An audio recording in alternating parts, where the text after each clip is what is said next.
नमः शिवाय। ओम नमो नारायणाय। ओम श्री स्वर्णाकर्षण काल भैरवाय नमो नमः। ओम श्री नरदृष्ट निवारण काल भैरवाय नमो नमः। ओम गणानां त्वा गणपतिगुं अवामहे कविं कवीनापवस्त्रवस्तवं ज्येष्ठराजं ब्रह्मणस्पत आनशृण्वन्नोतभिस्सीदसादनगं श्रीमहागणाधिपतये नमः। ओम आदित्याय सोमाय मंगलाय बुधाय च गुरुशुक्रशनिभ्यश्च राहवे केतवे नमो नमः। हरि ओम। మా ఛానల్కి స్వాగతం. చూస్తున్న వీక్షకులకు ప్రేక్షకులకు ప్రియ కాలభైరవ భగవద్బంధులకి స్వాగతం పలుకుతూ మమ్మల్ని ఎంతగానో ఆదరిస్తూ ఉండబడినటువంటి ప్రియ సోదరి మనుషులు అందరికీ సనాతన ధర్మ సంరక్షకులకు అందరికీ కూడా నూతన తెలుగు ఉగాది పండగ శుభాకాంక్షలు. శ్రీ క్రోధినామ సంవత్సరంలో అందరికీ నిండు నూరేళ్ల ఆయురారోగ్యాలను ప్రసాదించాలని, వారాలు 7, తిథులు 15, నక్షత్రాలు 27, రాసులు 12, లగ్నాలు 12, మహర్దశలు 9, అలాగనే షడ్రుచుల సమ్మేళనమే 6 ఋతువులతో కూడుకున్నటువంటి తీపి, కారం, పులుపు, చేదు, వగరు అనేటువంటిది ఎలా ఉంటుందో మనిషి జీవితంలో కష్టాలు సుఖాలు ఎప్పుడు ఉంటాయి. ఎవరి జీవితంలో కూడా ఎప్పుడు కూడా పూర్ణిమ శాశ్వతం కాదు, అమావాస్య అనేటువంటిది ఎప్పుడు అడ్డంకి కాదు అని చెప్పి గుర్తుపెట్టుకోవాలి. కనుక ఈ 360 రోజులు ఈ క్రోధినామ సంవత్సరంలో 30 సంవత్సరాల తర్వాత శని భగవానుడు తన సొంత గృహంలో ఉండగా వచ్చినటువంటి క్రోధినామ సంవత్సరం కావడం వలన అందరికీ నిండు నూరేళ్ల ఆయురారోగ్యాలని, విద్య, ఉద్యోగ, వ్యాపార, రాజకీయ, సేవారంగ కార్యక్రమంలో అన్నింటా విజయం సాధించాలని కోరుకుంటూ ఈ సంవత్సరంలో అందరికీ తెలుగు ఉగాది పండుగ శుభాకాంక్షలు. ద్వాదశ రాశిలో గ్రహ గమనాన్ని ఒకసారి వీక్షింపచేద్దాం. మేషరాశిలో గురు సంచార స్థితి, కన్యరాశిలో కేతు భగవాను సంచార స్థితి, కుంభరాశిలో శనిచర స్వామివారు స్వక్షేత్ర సంచార స్థితి, మీనరాశిలో రాహు సంచార స్థితితో ద్వాదశ రాశిలో గ్రహ గమనాలు ఈ విధంగా ఉన్నాయి.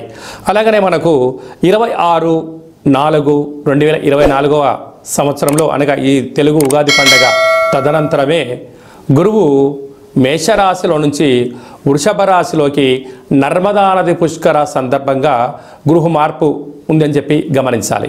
ఈ క్రోధినామ సంవత్సరానికి అధిపతి రాజు అంగారకుడు.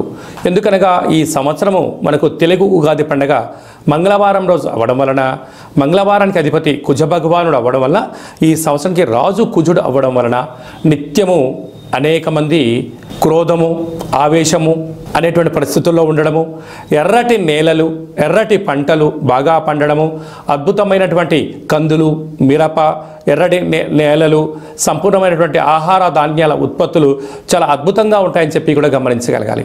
కాకపోతే ప్రజలందరూ కూడా ధర్మ మార్గంగా ఆధ్యాత్మికంగా ఉండడము, తల్లిదండ్రులను, గురువులను, ధర్మాన్ని ఎవరైతే ఆచరిస్తారో వారికి రుణభయం, రోగభయం, శత్రుప్రయం, ప్రమాదాలు తొలగిపోతాయని చెప్పి కూడా గమనించగలగాలి.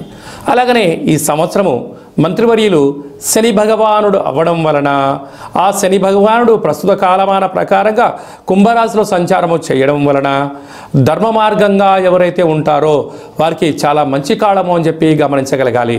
తెల్లటి నువ్వులు, విశేషమైన నీలం రంగు పదార్థాలు, పుష్పాలు, పండ్లు, పదార్థాలు, అద్భుతమైనటువంటి ధర్మ పరిపాలనగా, ధర్మంగా, న్యాయంగా, నీతిగా ఉండబడిన వారికి చాలా మంచి కాలం అని చెప్పి గుర్తుపెట్టుకోగలగాలి. ఎవరైతే అధర్మంగా ఉంటారో, అన్యాయంగా ఉంటారో, రాక్షస జీవన విధానంగా ఉంటారో, గతి తప్పిన జీవన విధానం ఎవరైతే అలవర్చుకుంటారో వారికి అనేక ఇబ్బందులు ఉంటాయని చెప్పి కూడా గమనించగలగాలి. ఈ సంవత్సరము పశుపాలకుడు కృష్ణ పరమాత్ముడు అవడం వలన గోవులు, పశువులు సమృద్ధిగా ఆయురారోగ్యాలుగా ఉండడం, మంచి పాడి, మంచి పంట, ఐశ్వర్యము, సుఖవంతమైన జీవనం ఉండడం జరుగుతుంది అని చెప్పి గమనించాలి. కాకపోతే ఈ సంవత్సరము శుక్రుడు అనేక రకాలమైనటువంటి ప్రభావం అధికంగా ఉండడం వలన అనేక మంది నిత్యము రోజు నూతన వస్త్రాలకు, బంగారు ఆభరణాలకు, వజ్ర వైడూర్యాలకు, విలాసవంతమైన జీవితాలకు, ఆధ్యాత్మిక తీర్థయాత్ర కార్యక్రమాలకి మొగ్గు చూపడం జరుగుతుంటుంది. కాకపోతే విచక్షణారహిత జీవితాన్ని పొందడానికి, మద్యమత్తు మాంసాల జీవితాన్ని పొందడానికి ఎక్కువ మంది మక్కువ చూపించే పరిస్థితి ఉంటుంది. కనుక దయచేసి అలా వెళ్లకుండా ఆధ్యాత్మికమైన చింతనతో మీరు ఉండగలిగితే ఈ సంవత్సరము అందరికీ పట్టిందల్లా బంగారం అయ్యేటువంటి యోగ్యత కనపడుతుందని చెప్పి గమనించాలి. శ్రీ క్రోధినామ సంవత్సరంలో కర్కాటక రాశి వారికి ఎలా ఉండబోతుందో ఈ వీడియోలో సవివరంగా సంపూర్ణంగా తెలుసుకుందాం. కర్కాటక రాశిలో ఏ ఏ నక్షత్రాలు వస్తాయనగా పునర్వసు నక్షత్రంలోని చివరి పాదమైన 4వ పాదము, పుష్యమి నక్షత్రంలోని 4 పాదాలు, ఆశ్లేష నక్షత్రంలోని 4 పాదాలు కలిపితే కర్కాటక రాశి. రాశాధిపతి యొక్క చంద్రుడు అవ్వడం వలన వీరికి ఒకవైపు అష్టమ స్థాన శని సంచార స్థితి జరుగుతూ ఉండినను ఆదాయ వ్యయాలు ఈ సంవత్సరం అదృష్ట రాశులలో ఈ యొక్క కర్కాటక రాశి ఒకటే అని చెప్పి చెప్పుకోవడంలో ఏమాత్రము సందేహమే లేదు. వీరికి ఆదాయం 14, వ్యయం 2 అనగా 14 రూపాయలు సంపాదిస్తే కేవలం 2 రూపాయలు మాత్రమే ఖర్చు అవుతున్నాయి, 12 రూపాయలు మిగిలించబోతున్నారు. ఎప్పుడు మీరు ధర్మంగా, న్యాయంగా, ఆధ్యాత్మికంగా, సత్ప్రవర్తనతో మీరు ఎప్పుడైతే ఉంటారో ధనం మూలం ఇదం జగత్ అన్నట్టుగా అపార సంపన్న కుటుంబ వర్గంలోకి ఈ కర్కాటక రాశి వారు చేరబోతున్నారు. అందులో ఏమాత్రం సందేహమే లేదు అని చెప్పి గమనించాలి. అలాగే రాజపూజ్యం 6, అవమానం 6 కనుక మీరు ఎక్కడికి వెళ్ళినా ఇంట్లో, బయట, వ్యాపార, సేవారంగ కార్యక్రమాల్లో మీ మాటకు బలం పెరుగుతుంది, అన్నింటా విజయం మీ సొంతం అవుతుందని చెప్పి గమనించగలగాలి. అలాగనే పునర్వసు నక్షత్ర జాతకులకు చాలా బాగుంది, పుష్యమి నక్షత్ర జాతకులకు చాలా బాగుంది, ఆశ్లేష నక్షత్ర జాతకులకు అనగా శ్రావణ మాసం నుండి డిసెంబర్ వరకు మధ్యసున్న కారణం వలన మనోవేదన, రోగం బారిన పడే పరిస్థితి అధికంగా ఉంటుంది. చాలా జాగ్రత్తగా ఉండి తిరాలి.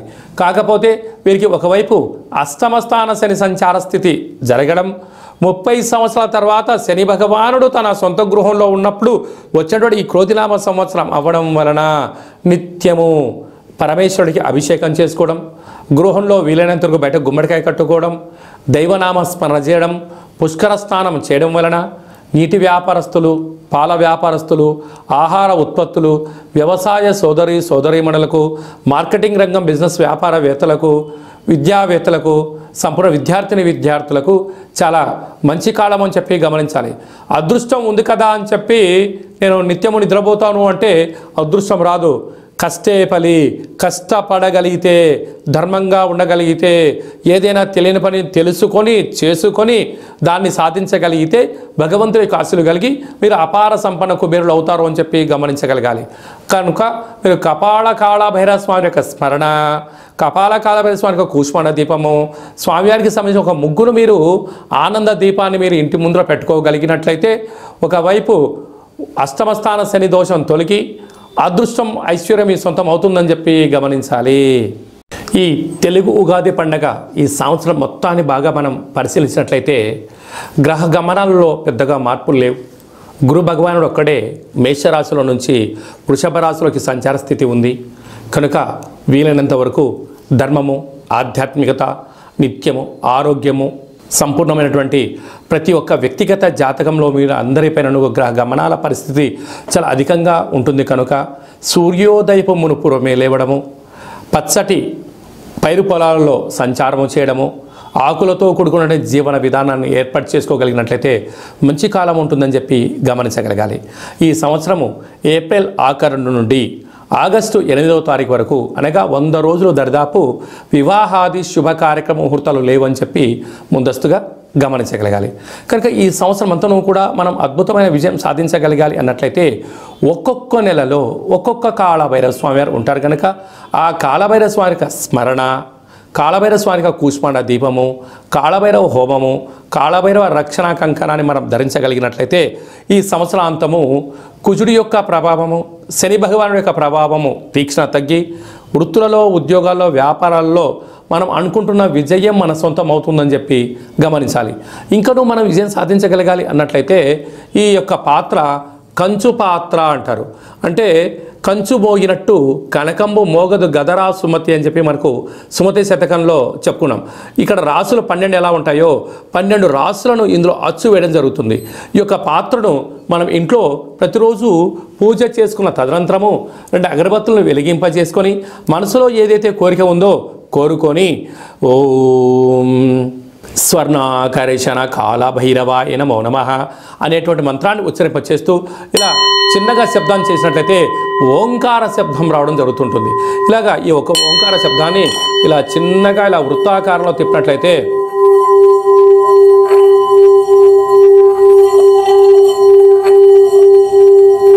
ఈ యొక్క శబ్ద తరంగాల ద్వారా గృహంలో ఉండబడినటువంటి దరిద్ర దేవత బయటికి వెళ్ళి బయట వీధిలో సంచారం చేసేటువంటి మహాలక్ష్మీదేవి అమ్మవారు మన గృహంలోకి స్వాగతం పలుకుతుందని చెప్పి గమనించగలగాలి.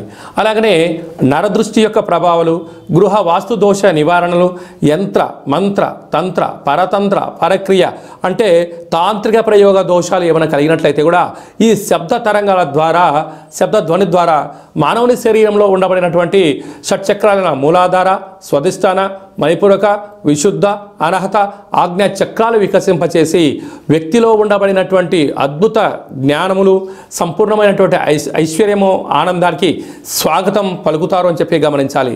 ఈ యొక్క అక్షయ పాత్రతో పాటు కాళభైరవ స్వామి యొక్క ఒక పిరమిడు, కాళభైరవ స్వామి యొక్క కంకణము, కాళభైరవ స్వామి యొక్క విగ్రహము, కాళభైరవ స్వామి యొక్క డాలరు మెడలో వేసుకోవడం కోసము, కాలికి చేకి కట్టుకోవడానికి నరదృష్టి నివారణ రక్షణ కవచాలు, ఇంటి బయట మనము ఉట్టిలో గుమ్మడికాయ ఎలా కట్టుకుంటామో ఆ ఉట్టిని కాళభైరవ స్వామికి సౌభాగ్య ఉట్టిని కూడా మీకు అందజేయడం జరుగుతుంది.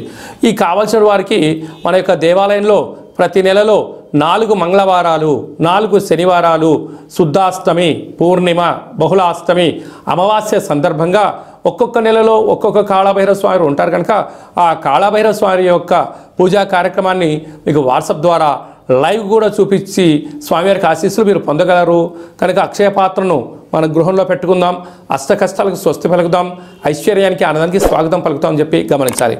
అలాగే మీ వ్యక్తిగత జాతకం తెలుసుకోవాలనుకుంటున్నారా? మీ యొక్క పేరు, పుట్టినటువంటి తేదీ, నెల, సంవత్సరం, పుట్టిన సమయాన్ని రాసి మీరు వాట్సాప్లో పంపించగలిగినట్లయితే 100 సంవత్సరాల జాతకాన్ని రాసి మీకు పంపించి మీరు పుట్టినప్పుడు గ్రహ గమనాలు ఎలా ఉన్నాయి, ప్రస్తుత కాలమాన ప్రకారం ఎలా ఉన్నాయి, భవిష్యత్తులో ఎలా ఉండబోతున్నాయో సవివరంగా సంపూర్ణంగా మీకు తెలియజేయడం జరుగుతుంది. అలాగనే చాలామందికి పుట్టినటువంటి కాల సమయంలో డేట్ ఆఫ్ బర్త్లు లేనటువంటి కారణం వలన మీ పేరు యొక్క మొదటి అక్షరాన్ని అనుసరిస్తూ రాశిని, భూత భవిష్యత్ వర్తమానాన్ని కాళభైరవ ఉపాసన చేత గవళ ద్వారా అనగా రమణ శాస్త్రం ద్వారా మీకు తెలియజేయడం జరుగుతుంది. అలాగా మీ యొక్క కలిగినటువంటి అబ్బాయికి కానీ అమ్మాయికి కానీ ఆధ్యాత్మికంగా జన్మనామము ఏం పెట్టాలో తెలుసుకోవాలనుకుంటున్నారా? ఆధ్యాత్మికమైన మంచి పేర్లను మన యొక్క దేవాలయంలో మీకు తెలియజేయడం జరుగుతుంది. అలాగే మీ అబ్బాయి కానీ అమ్మాయి కానీ ఎంత ప్రయత్నం చేసినా సంబంధం ముడిపడడం లేదా, ఎందుకు పడట్లేదో మనకు తెలియజేయడం జరుగుతుంది. వచ్చే వధువు కానీ వరుడు యొక్క జాతకంలో గణాలు, గుణాలు, జాతకము, సంతానము, విదేశీయానము, యోగాలు ఎలా ఉన్నాయి, దోషాలు ఏమన్నా ఉన్నాయో కూడా వివాహ జాతక పరిశీలన, వివాహానికి సంబంధించినటువంటి సంపూర్ణంగా మీకు తెలియజేయడం జరుగుతుంది. అలాగే గతంలో వివాహమైనటువంటి దంపతులు తరచుగా గొడవ పడడం కానీ, నిత్యం అనేక రకాల ఇబ్బందులతో పడడం కానీ, విడిపోవడం కానీ, అలాగే పోలీస్ స్టేషన్లు, కోర్టు మెట్లో విడాకులకు తీసుకోవాలి అనుకుంటున్న వారందరికీ కూడా ఒక చిన్న ఆధ్యాత్మిక సలహా ఏమిటయ్యా అనగా, మీ యొక్క పేరులో కానీ మీ జాతకంలో కానీ స్వల్పమైన మార్పులు చేయడం వలన మీకు ఎలాంటి ఇబ్బందులు లేకుండా పార్వతీ పరమేశ్వరులు ఎలా కలిసి ఉంటున్నారో అలాంటి కలిసి ఉండడానికి ఆధ్యాత్మిక సలహాలు, సూచనలు ఇవ్వడం జరుగుతుందని చెప్పి గమనించాలి. అలాగనే చాలామందికి కాళభైరవ మంత్ర సాధన ఎలా చేయాలి, మంత్రాన్ని ఎలా తీసుకోవాలి, ఎలా మనము ముందుకు తీసుకెళ్లాలో మన యొక్క దేవాలయంలో మీకు మంత్ర ఉపదేశం చేయడం కూడా జరుగుతుందని చెప్పి గమనించాలి. కనుక ఈ క్రోధినామ సంవత్సరంలో అందరికీ శుభం, జయం, లాభం జరగాలని కోరుకుంటూ ఆశీర్వచనం. ఓం రాజాదిరాజాయ ప్రసహ్య సాహినే నమో వయం వై శ్రవణాయ కుర్మహే సమే కామాన్ కామకామాయ మహ్యం కామేశ్వరో వై శ్రవణో యదదాతు కుబేరాయ వై శ్రవణాయ మహారాజాయ నమః. శతమానం భవతి శతాయు పురుష సతేంద్రియ ఆయుష్యేవేంద్రియే ప్రతితిష్టతి ధనం ధాన్యం బహుపుత్రలాభం శత సంవత్సరం దీర్ఘమాయు. సర్వే జనా సుఖినో భవంతు, లోకా సమస్తా సుఖినో భవంతు. సర్వం శ్రీ కాళభైరవ దేవతార్పణమస్తు. ఈ వీడియో మీకు నచ్చినట్టయితే లైక్ చేయండి, షేర్ చేయండి, మా ఛానల్ని సబ్స్క్రైబ్ చేసుకోండి. నేను చేస్తున్న ఆధ్యాత్మిక వీడియోలు మీకు ముందస్తుగా నోటిఫికేషన్గా రావాలి, అందరికన్నా ముందు మీరు చూడాలి అన్నట్టయితే గంట సింబల్ ప్రెస్ చేయండి, పైన అలానే బటన్ కూడా తెలియచేయండి. భగవద్బంధులకు, మిత్రులకు, స్నేహితులకు మీరు ఎవరి క్షేమానైతే కోరుకుంటున్నారో లేక మీ క్షేమాన్ని ఎవరైతే కోరుకుంటున్నారో ఈ కాళభైరవ స్వామి యొక్క విషయాన్ని మీరు వారికి చేరవేయండి. హిందూ ధర్మాన్ని కాపాడండి.